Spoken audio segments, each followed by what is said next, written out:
Hi అండి, అందరికీ నమస్తే. మా చిన్ని గార్డెన్లో చిన్ని తొట్టిలోనే చింత చిగురు ఎంత బాగుందో చూడండి. చూస్తుంటే మీ అందరికీ నోరూరుతుంది కదా. ఎంత లేత లేత చిగురు చూడండి. తొట్టి ఇంకా తొట్టిలో నేను చిన్న తొట్లు పెట్టాను. ఇంకా ఇక్కడ జేడ్ ప్లాంట్ పెట్టాను. ఈ చింత చిగురు చూస్తుంటే మీకు కూడా నోరూరుతుందని అనిపిస్తుంది కదా. ఈరోజైతే మేము చింత చిగురు పప్పు చేయాలనుకుంటున్నాం పిల్లలకి ఫ్రెష్గా.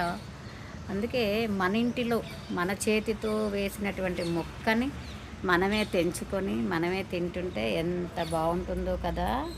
మీ అందరికీ నోరూరిస్తున్నాను అనుకుంటాను కదా. మీరు ఇంకెందుకు ఆలస్యం, చింతపండులో నుంచి వచ్చినటువంటి ఒక్క చింత గింజను మీ తొట్టిలో వేసేయండి. నెక్స్ట్ ఇయర్ వరకు మీకు చింత చిగురు మీకు కూడా వస్తుంది. నాలాగా మీరు కూడా వాడుకుంటారు. చింత చిగురు మనం వాడుకుంటాం కదా, సామెతలలో కూడా వాడతాం. ఎంత పులుపు చింతపండు.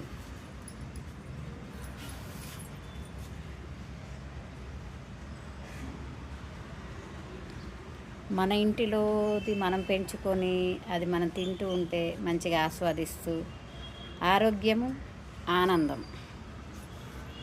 భలే ఉందిలే చూడటానికైతే చెట్టు. మీకోసమే తీస్తున్నాను, మీరు ట్రై చేయండి. ఇలా తొట్టిలో చింత చెట్టు